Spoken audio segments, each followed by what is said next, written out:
Hello, and welcome to another episode of the Music and Therapy Podcast with Relationship Coach Keana W. Mitchell. I am your host, Keana W. Mitchell. Well, I hope everyone is doing well and that you had an amazing weekend and that your day is simply awesome. This season, we are going to be doing a lot of new and fun and exciting things, which includes weekly question and answer sessions in our Facebook group, along with opportunities to be coached by yours truly as you work on improving your marriage. To become a part of our amazing Facebook group, where I will be doing the weekly live question and answer sessions, be sure to click on the link in the show notes, or you can go to our website, which is KeanaWMitchell.com, and click the link on the podcast page, and you will be able to join the Facebook group. On last week's episode of the podcast, we talked about whether you should stay in your marriage or whether you should leave your marriage. So here are some takeaways from last week's episode of the podcast. Number one, when making this decision, it's important to assess your goals to determine what are you going to do if you stay, how are you going to make it better, or what are you going to do if you're going to leave. Number two, evaluate the workability of your marriage. So with that being said, reflect on the health of your relationship. Decide, hey, is this workable? Can this get better? Or if you decide this just can't be better, you will know what to do. So just decide and evaluate whether this is a workable relationship or whether it's not workable. Whether you can get help, fix it, or whether you should just let it go. Step number 3 would be to seek professional help. Sometimes it's easy for you to make decisions and think, oh, I'm going to fix this, I'm going to change this. But if you don't have professional help, this can be the key to helping you navigate through relationship issues, or this can also help you if you decide to leave so that you can work on yourself and become the best version of yourself that you can be. And finally, listen to your gut feeling, listen to your intuition. So many times we know what we should do. Our gut is telling us what we should do, but we don't do it because we're scared or nervous or that's not what we want to do. So finally, listen to your gut feeling. Now, these are some takeaways from last week's episode of the podcast. And if you would like to get more information about whether you should stay in your marriage or how you can decide whether you should,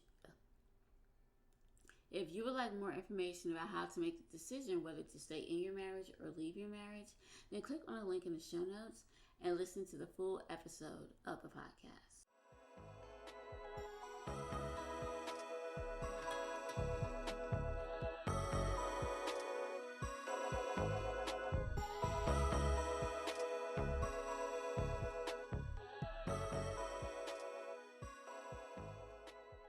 The episode of the podcast that you're about to listen to is a throwback episode that I did about how your parents' marriage actually affects the marriage or relationship that you currently have. One of the reasons that I decided that we should listen to this episode again is for several reasons. Over the past couple of weeks, we've been talking about how to see or recognize if you're in an unhealthy marriage. This is one of the reasons why many people do stay in unhealthy marriages, because the marriage that was modeled for them by their parents or the relationships that they saw their parents have were not healthy relationships. And that's why sometimes we look at unhealthy relationships and we think of them as being normal, and they're actually not. Another reason I picked this episode is because if you are in an unhealthy marriage, it's important for you to recognize it and make a decision whether to stay in the marriage and make it better or to leave, so that we don't pass this legacy onto our kids where they see unhealthy marriages and think that they are normal or healthy relationships. So that is why I picked the episode for this week. So enjoy the episode of the podcast. And it's amazing to see how sometimes what we saw in our childhood is actually what we're doing now. So that is why we're going to listen to this episode again. So this episode is called How Your Parents' Marriage is Affecting You. And it just talks about how some of the things that you witnessed as a child and how things that were modeled for you about relationships in your childhood is actually affecting the relationship that you currently have. So without further ado, here is that episode of the podcast. This week on the podcast, I would like to talk about the lessons that you can learn from your parents' relationship mistakes. Now, have you noticed that many of the mistakes that we have made in our lives and in our relationships are the same mistakes that our parents have made? Now, some of the things that our parents went through we find ourselves going through these same things now in our lives, or we've gone through these things in the past. Many of us did not have the privilege of growing up in a two-parent home. And even if you did grow up in a two-parent home, some of the examples of the marriages or relationships that were set for us was not the best. And based on what our parents went through as children or viewed in their lives, that is where they got their relationship examples from. So based on what they experienced, they just passed it on to us. I was watching a show the other day. It's called Unexpected, and it was talking about teen pregnancy. And it's a reality show, of course, because I love reality TV. Anyway, there was this one family that really stuck out to me because their single parent and being teen moms went back to like 3 or 4 generations. So it's like great grandmother had a kid when she was 15. Then grandmother had a kid when she was 15. The mom had a kid when she was 15. And then all her sisters had kids and they were around the same age. And then her daughter had a kid around 15. And so you can see how from generation to generation, there was a cycle that was going on. And I believe the cycle was going on not because they wanted to have kids necessarily at a young age, but because of the examples that were set before them and what they were taught and learned in their environment. Now, I know there's a huge thing in psychology about nature versus nurture. Big thing. And I remember being in psychology class and the teacher was like, or the professor would be like, so is it nature? Are we just genetically born to have these things and genetically do all these things happen to us? Or is it nurture by what we see? And for a long time, I was even a little confused and I didn't have an opinion on this because like, it can be either or. However, which is true, it can be either or. But for me, I'm leaning more toward the nurture side because it's based on some of the things that we see and what we do and what we're around all the time that help us make the decisions that we make. For example, another reality show I love to watch is My 600-Pound Life. And when you watch it, you see that the person who's going to Dr. Now to get help or weight loss surgery, that person is obese. However, if you look at the family, now this isn't always, so don't quote me on this, but the majority of the time, everybody in that family is overweight. And it's not because they have some kind of gene that makes them overweight. No, it's because throughout history or throughout their generations, they've learned to eat a certain way. So when you eat a certain way that's high in cholesterol and fats and all these kind of things, it's not passed down from generation to generation because of genetics, but you get these things because of how you eat and the choices that are made and the examples that have been set before you.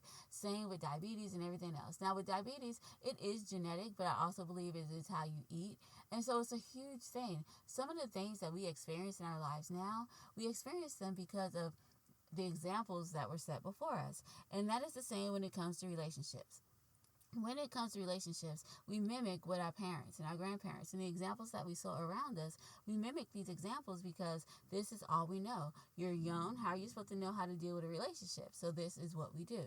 Now, as a child, I remember my view of relationships was different. It was one of distrust because when I was 11 years old, my father decided he no longer wanted to be married and he just left. Like no explanation, no letter, no saying anything like, all right, I'll see you guys later. This is not working out. Your mom and I are not going to be together. It was no explanation, no nothing. He just left. Like literally, one day he was there, the next day he was gone. So as a child, I kind of built up walls and made sure that I was in complete control of every relationship that I had because I didn't want to feel the rejection and abandonment that I felt as a kid when my dad just like left and walked out. Now, I know I'm not the only one who did not have a father in the home. There are many kids that grew up with me and many kids that grow up in single-parent homes. And while most of us grow up in a type of environment where we're in a loving home, and I was, so I didn't have any complaints about that. However, I did not learn the skills needed to successfully have a successful or healthy relationship. I mean, it's hard to see what a healthy relationship is like if you are not exposed to a healthy relationship. Or it's hard to see what having a trustful marriage is about if you don't see trust in your parents' relationship. Many of the relationships that I saw were on television, and since they were on television, my view of love and relationships was like, oh, like Cinderella, and this person comes to sweep you off their feet, and all these wonderful things happen. And I thought like this because this is what I was exposed to. This is what I saw. So my view on relationships was distorted. I had no idea about the level of commitment needed to have a successful relationship. And so the more I learn about relationships and I talk to individuals going through relationship issues, it's clear to see that none of us really had a positive example of what relationships were supposed to be like. And so as we get older and as we go through, getting older, dating, relationships, we have to try to figure it out on our own. In a previous episode of the podcast called He's a Player, I talked about how our parents' relationships can affect your current relationship. So guys, if you have not heard that episode of the podcast, I would encourage you to go back and listen to that episode of the podcast, because not only does it talk about how our parents pass on these capabilities to us, it talks about how their experiences sometimes become our experiences. Their views become our views, and their idea of relationships become our ideas of what relationships would be. So go back and listen to that. I think you can find it in season 3, and it's just called He's a Player. So go listen to that and you can understand where I'm coming from. But today we are going to talk about some of the positive things that you can learn from your parents' negative examples of relationships. And let me just throw it out there that all of the times that your parents have negative relationships is not because they just set out and say, you know what, I'm just not going to do good at relationships, if they're going by what they've been taught. So they had the same learning curve that we have. But the difference is we can change the cycle. We can do something different. Our children don't have to have the same relationships that we had. We don't have to be negative examples of what relationships look like to our children. We can do something different. And even if you have been like a negative role model of what relationships look like, you're not the only one. I've been a negative example. All of us have been negative examples of what relationships look like at some point in our lives and at some point in our relationships. So it's not just you, it's us, it's me too. But the thing is, once you recognize what you're doing, you can stop that behavior and you can change it. So let's just talk about some of the things that your parents did in their relationships that could potentially be something that you're doing now and perpetuating a cycle in relationships. One thing your parents could have done was doubt the partner all the time. So if you were in a home where your mom didn't trust your dad or your dad didn't trust your mom, then of course it is going to go down to you. It's hard to watch parents go through a divorce or a rocky time, especially if you're extremely young when it happens. But I'm going to go even a step further and say it's difficult even if you're older, because you understand what is happening. As a kid, you might be confused. As you get older and you have an understanding, it kind of like shapes your worldview and it kind of makes you jaded to the whole relationship thing. So this is difficult. Now, although most studies show that divorce doesn't eternally mess children up any more than those parents who remain married, and it also can create anxiety issues, because the people who remain married, their kids did not have to go through, different things like wondering where's money going to come from, because sometimes when people get divorced, the money goes to half of what it used to be. Now, I'm not saying stay in a terrible marriage where you are being degraded, abused, hurt, or mentally and physically abused just because you don't want your child to have anxiety and deal with these things. Kids are resilient. They will get through this. But I would advise you, if you do decide to leave your marriage or something like that, let your child see a counselor so they can talk through and work through these things and understand how to deal with these issues and realize it's not their fault. You need to go talk to someone, because you also need to work through some issues so you can be successful the next time around. But however, what I am saying is that sometimes this can cause kids to see that their parents don't trust each other, and when they go into relationships, they'll start to doubt their partner, because they'll be like, well, I can't trust them based on what happened to my mom or based on what happened to my dad. And here's another thing that we don't realize sometimes. We project what we went through and our experiences onto our kids. And I know we're doing it because we don't want them to be hurt or anything, but some of the things that we project onto them is not things that they may experience in their lives. It may not be. All of us have different experiences. So we can't assume that the experience we had is the experience that they will have. It's good to talk to your kids about relationships and things, but do not project the negative experiences that you've had onto your children. If you see your kids going down a path similar to yours, you can talk to them about, well, I tried that, it didn't work for me, this is what happened. But don't project the negativity that you've experienced onto your kids, because that can also perpetuate the cycle of failed relationships or unstable relationships. Another thing that parents did, I know some parents have done, I don't know if my mom did that or my dad did that, but sometimes parents have a problem and we talk to everybody else but our partner. So if your child grows up seeing you talking to everybody else about your problems but your partner, they're going to think that, okay, so if I'm mad at this person, I can go talk to this person about my issue.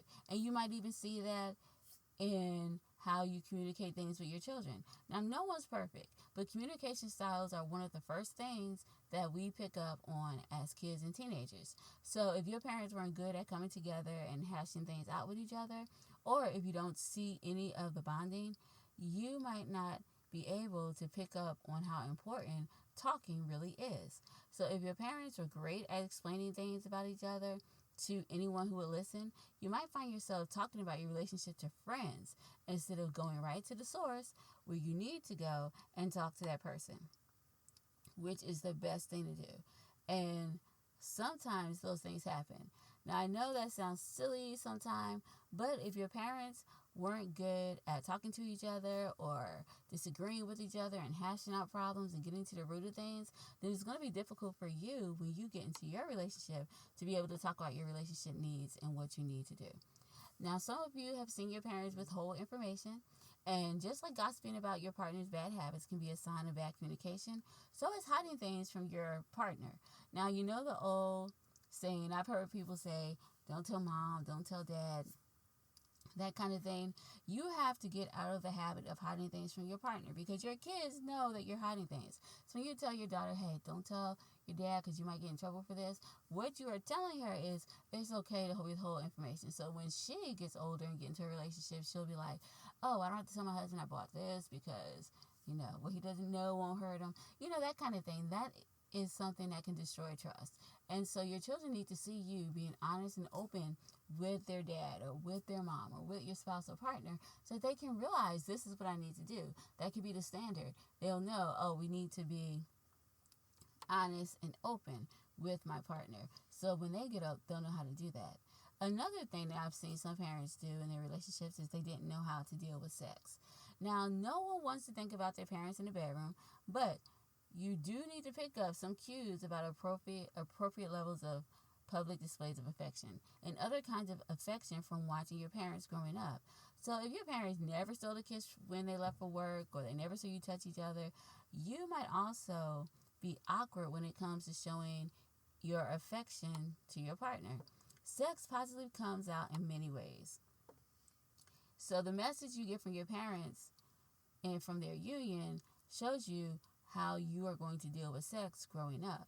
Now, some parents freeze up and get super weird when it comes to sex. They want to pretend it never happened, and they don't want to talk to you about it or anything like that, which is crazy because we all know we got here because somebody had to have sex. It's just ridiculous. But some people don't want to talk about that. And so if your parents don't have a healthy relationship and don't talk about sex and don't feel comfortable talking about sex to you, then you're not going to know what sex is about. And so that's why it's important. If you grew up in a home where no one talks about sex and it's like the birds and the bees and no one went into detail about what happened and talked to you for real, then you're going to have a hard time communicating that to your children and showing that to your spouse in a way that's appropriate, and your kids won't get a chance to see that healthy interaction. It's okay if your kids see you kiss. It's okay if they see you hug and be affectionate, because then they'll know that this is okay, and they'll understand what appropriate levels of public display of affection is. Now, on the other hand, it can also help because they'll know what's not normal. So if they see someone and someone's trying to do things to them that they know is not appropriate, they'll know. Sex is so important for you to talk about with your children. The more they know at a young age, the better it is for them.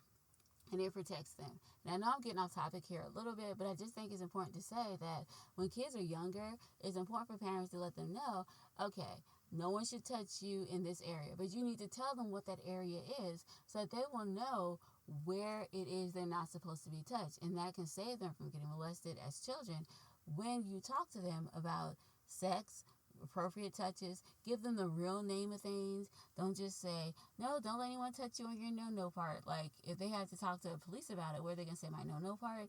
And the cop's not going to understand what they're saying. They need to know the actual medical name of what these parts are so they can tell people what has happened to them and be knowledgeable about their bodies so they can communicate to you if anyone tries to touch them in an inappropriate way. Okay, just wanted to talk about that. But anyway, but you see how parents not being able to deal with sexuality on their level of their marriage and relationship, and they're not talking to you about it, can go from generation to generation of people who are uncomfortable talking about sex and dealing with it. Because sex is not a bad thing. It really isn't. But you need to talk about it and be able to explain and talk to your children about it. And your kids need to see you. Now, they don't need to see you having sex. That is not appropriate. But they do need to see you hug. They do need to see you touch. They do need to see you kiss, so that they will know it's okay for these things to happen. And they'll understand that affection is good. Because when they go into their relationships, affection is important for them to have. Another thing that some parents are is that they're not great at fighting. Now, I know my parents, when I did see them fight, they were not good at it. Now, I know it sounds crazy because you're just like, fighting? What is that? Like, why would you want to let your kids see you be good at fighting? I know people think that in order to have a good relationship or a healthy one, that you should never fight. Let me just say that it's not the case. You can fight and still have a healthy relationship. Now, when I'm talking about fighting, I'm not talking about like those blowout, drag-out fights where you're beating the heck out of each other. No, nothing like that. What I'm talking about fighting is being able to disagree, being able to get your point across, communicate, because we're not going to agree all the time. And the way we fight is important. It's important to fight fair. Like, you cannot bring up in arguments is not a good thing if you start bringing up things that have happened in the past, because that does not deal with what you're dealing with now. It's just a distraction. You're making each other upset and you're not even talking about the issue. Fighting fair requires you not to project your emotions on your partner. It requires you not to go below the belt and say all kind of mean, hateful things about them. It requires you not to attack them for their opinion. Fighting fair means that you're listening to what they're saying. And if you don't agree, you can say, I don't agree with what you just said, but I understand where you're coming from. I feel this way about this issue. And then be able to work through it. Or you can say something like, if it's a situation where they say something hurtful, instead of saying something like, you do this all the time, you're just a jerk, I hate you, or, something like that, you could say, well, when you said this, it made me feel like, because when you're telling the person what they did and how it made you feel, you're not attacking them. When you're saying you're just a jerk and I hate you and you always do this, you're attacking the person. And what I always tell people is that it is not the person that you're attacking that's your enemy. The person you're fighting with is not your enemy. It's the situation that is creating this problem. So together you need to work on that situation and resolve it instead of attacking each other. So if you're not good at fighting in your relationship, your kids are not going to be good fighting either. If you're passive aggressive, which is a relationship killer, you might want to think about all of the comments and stuff that your parents have made when they were angry at each other, because that's also bad. Shade is never a good strategy, people. Neither is going right to getting it all over, or going to saying things like, it's over, or I'm divorcing you, or this is it for good, stuff like that. It is healthy for kids to see their parents disagree, but resolve the issue and know that this is not the end. This is just a small step. This is just a situation that they don't agree on, but they still love each other and they still care. That is what's important. So if you see that you are fighting unfair and going to the straight is over and I want a divorce and all this kind of stuff immediately, and you don't know how to fight, is probably I could probably say your parents didn't know how to fight either. So you would need to work on learning how to fight fairly and work through issues and resolve issues so your kids can see that mommy and daddy resolve their issues. And believe it or not, it even helps them when they're in their little kid life, it really is helpful for them to see their parents being able to work through a situation, because then when they have their little disagreements with their friends, they won't be like, well, you're not my friend anymore, I'm never going to talk to you. They'll know how to work these situations out. And that's what you want our kids to do. We want them to learn from us how to work things out. So this is something else that you can change if you do not see that your family learn how to fight fair. Another thing is that there's tons of competing in a relationship. Now, some of you may have seen your parents compete with each other and try to be better and like be the one upper in the relationship. But let me just say, there are no winners and losers in relationships. So if your parents were all about one upping each other, or if the person always caved in to what the other person wished, you might have a competitive streak when it comes to love. So it's important to remember that relationships are about teamwork, and there is no I in team. My daughter once told me there's a me, but we're not going to think about the me. Let's just go with there's no I in team. And even though there is a me in team, it's not about you. It's not about me. It's about us. That's what it should be, us. And so when you're in a relationship, there is no finish line that you have to beat someone to. Which is why working out conflicts, talking about issues before they spiral out of control, and learning to trust your partner is essential. You and your partner are on the same side. No matter what your parents' relationship looked like when they were young, when you were younger, you're on the same team. So there's none of this me against you, it's us. So that is something that's important to remember. And this is another way that if you know that this is what your parents did, you can do the opposite of what they did. Another thing you may have seen from your parents was that they weren't good at this one woman or one man thing. They were not good at monogamy. So that is something you could have seen. Now, when kids grow up seeing constant affairs and seeing mommy with this person and daddy with this person, the side effects of an affair on kids are the kids usually grow up having low self-esteem, a sense of being abandoned, poor performance at school, antisocial behavior, and heartbreak of simply missing the absent parent. And let me just tell you, you can still be absent from your kid's life and be in the home with them. Being present in a kid's life means that you're not just in the home with them, but you're doing things with them, you're interacting with them. And sometimes if kids don't get that, they grow up being needy, they need these things, and they're searching for these things. And they also can go from relationship to relationship because they don't know what it's like to be in a stable relationship. So that is why it's important for us to model these things for our kids. And especially for little girls, because girls need to see their dad being faithful so that they'll know what to look for in a relationship. Little boys need to also see their mothers being faithful so that they can know what to look for in a relationship and not constantly get walked on as well. So what we do as parents and what we saw from our parents is important for us. If we saw something that was negative, it's important for us to change it so that we can change our whole generation and break all of these cycles that can continue and be perpetuated by our behavior and how we model relationships. Another thing that some kids have seen was that their parents were in abusive relationships. Now, if an affair sticks with a child, just imagine what domestic violence does. Growing up in a household with physical and emotional abuse will definitely leave you with some form of post-traumatic stress disorder or PTSD. One consequence of which is that you fall into the same pattern of abuse in your own relationships. Now, you might wonder if you are in an actually healthy relationship or if the relationship is real and you're totally able to be yourself and be loved in a non-explosive way. Now, if you feel that you are in a relationship that's abusive with domestic violence and you saw your parents in that type of relationship, then it's important for you to get out and to get help from a counselor so that you do not perpetuate this onto your kids. Now, domestic violence has a lot of effects on kids. I'm not going to go through all of them today, but there are a lot of things that kids see that sticks with them. And post-traumatic stress disorder is serious. And so if you are experiencing that because of things that have happened in your childhood, it's real and you do need to get help. Guys, listen to this. Abuse is never okay. It's not okay for someone to hit you. It is not okay to create a tense environment at home because of substance abuse problems or throwing things down and yelling, which are all forms of abuse. So emotional abuse is real, and I did an episode on that before. So if you want to learn more about emotional abuse, go listen to an older episode of the podcast. I'm going to try to find it so that I can let you know where it is. I also did one about domestic violence. You can go listen to that.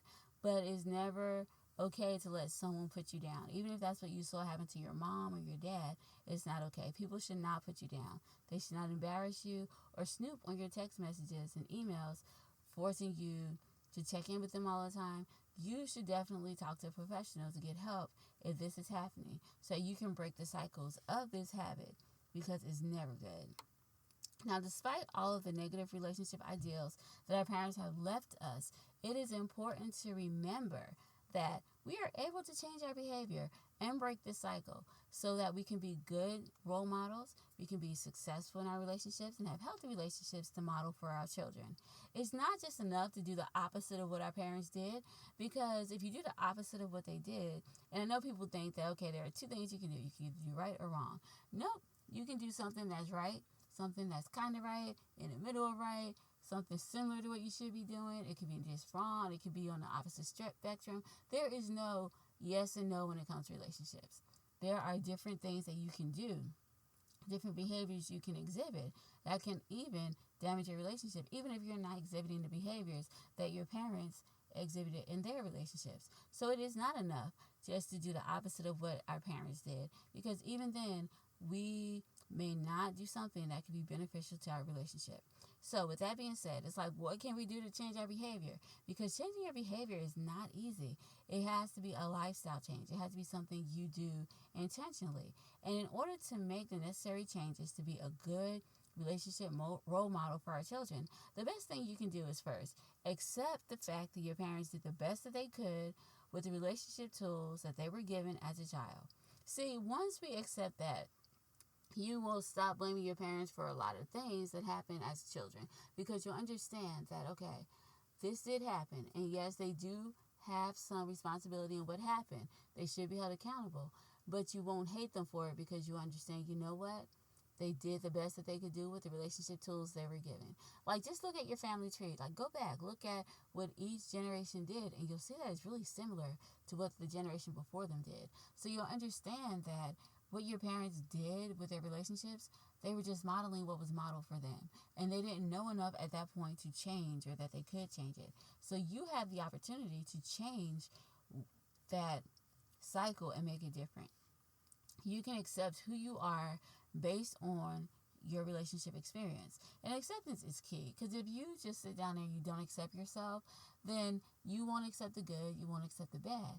And it's important to accept the bad. And here's why I say that. Now, I'm not talking about accepting the bad in terms where this is me, this is what you get, there's no change in here, nope, this is just me. No, that's not what I'm saying. What I'm saying is, when you accept the bad things about yourself, the things that you should probably work on and change, then you know what these things are. And you can find out what trigger these responses, why you do these things, and then you can begin to change your behavior. You cannot change what you don't know. You cannot change what you don't accept. Like, for example, I realize that I am very, how can I put it? I'm stubborn, okay? So no matter what anyone says, it could be right, it could be wrong. If it's not what Keana thinks, it's just not going to get done. Why? Because this is just who I am. I am stubborn. I'm not going to change. I'm not going to do it. I refuse. I'll do it if I see a reason for it, but anyone try to tell me anything about that, I'm not going to do it. So by me accepting the fact that I'm stubborn, when my husband tries to talk to me about certain issues that I may have mentally put my foot down, like I'm just not moving or budging on this one, I recognize that. And I'm like, Keana, you know what? He's probably saying he's right about this, and you're just being stubborn. This is why you're not willing to accept what he's saying. So when I understand that, okay, he's not attacking me. He's just saying his opinion. He's just saying what he feels needs to happen. And because I'm stubborn and I stick to my guns and I refuse to be moved or whatever, that's why I'm going against him, and we're having this little confrontation, or we're having this little discussion or disagreement.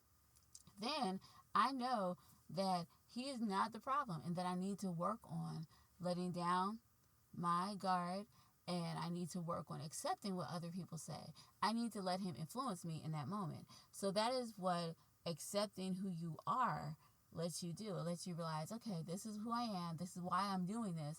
So I need to change that.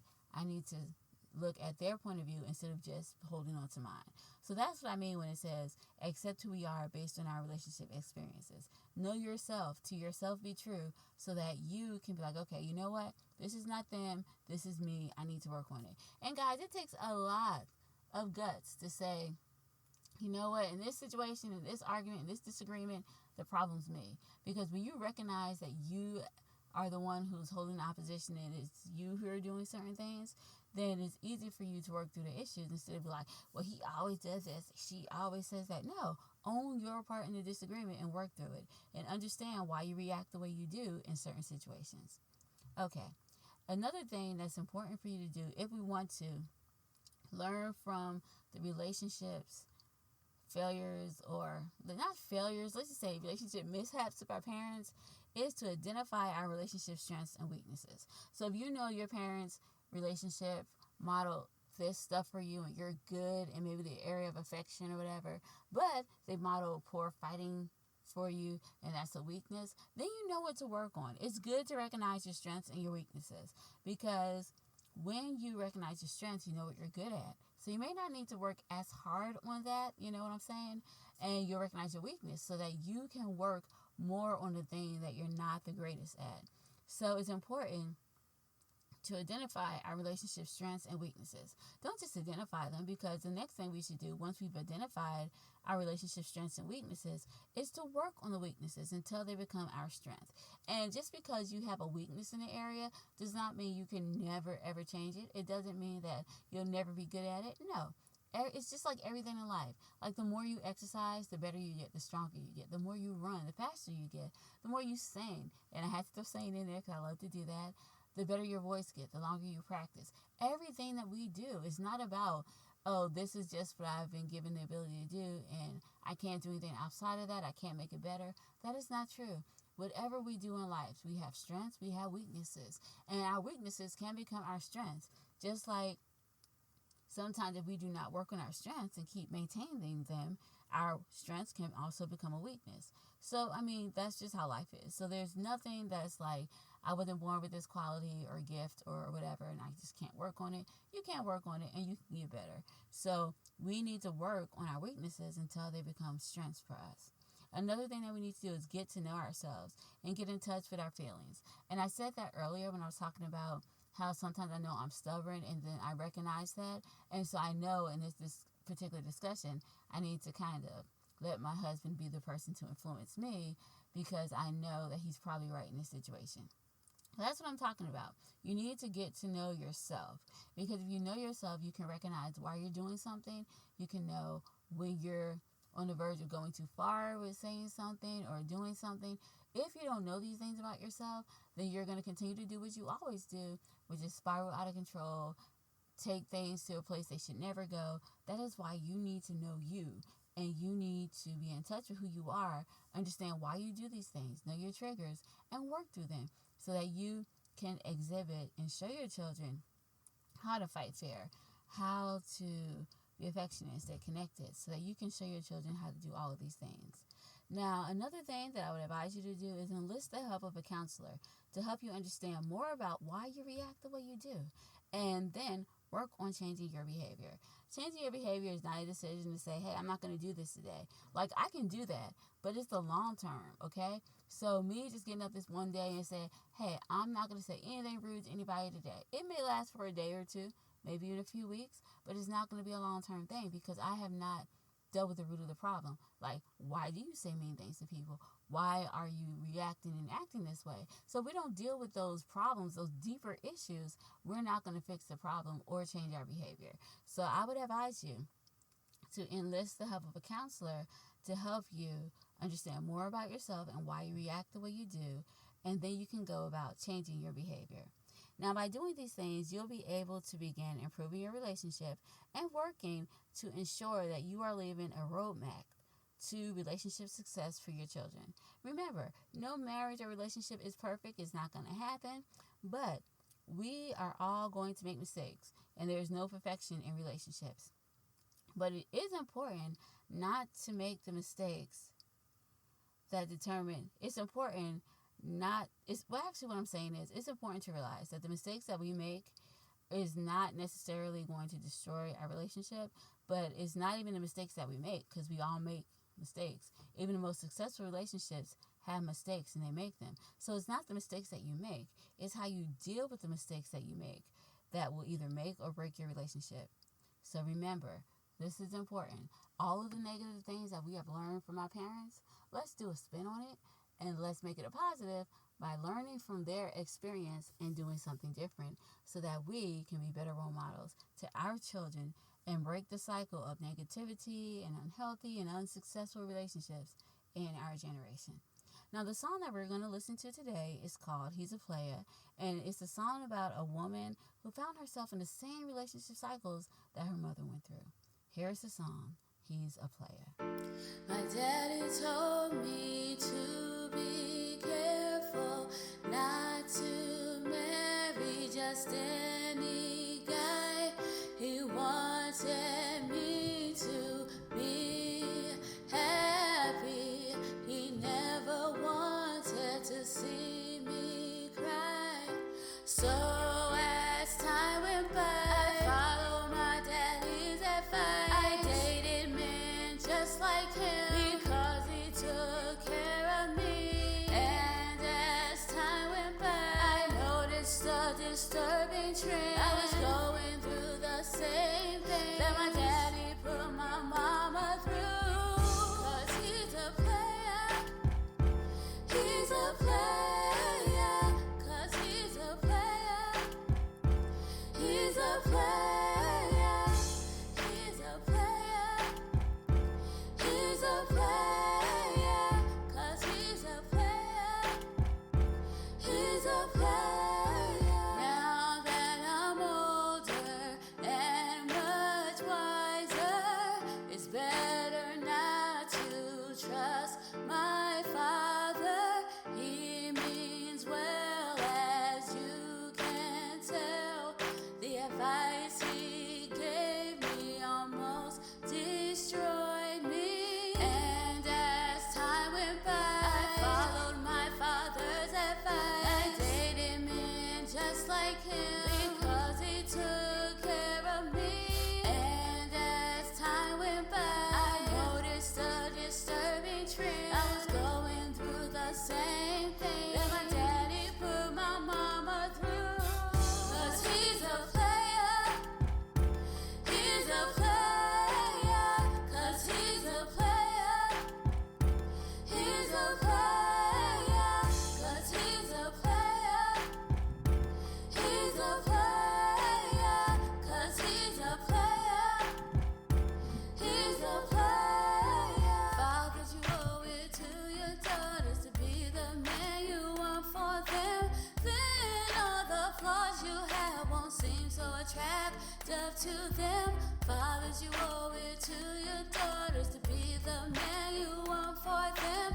Then all the flaws you have won't seem so attractive to them. 'Cause he's a player.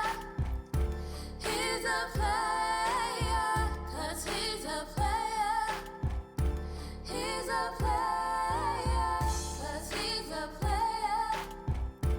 He's a player.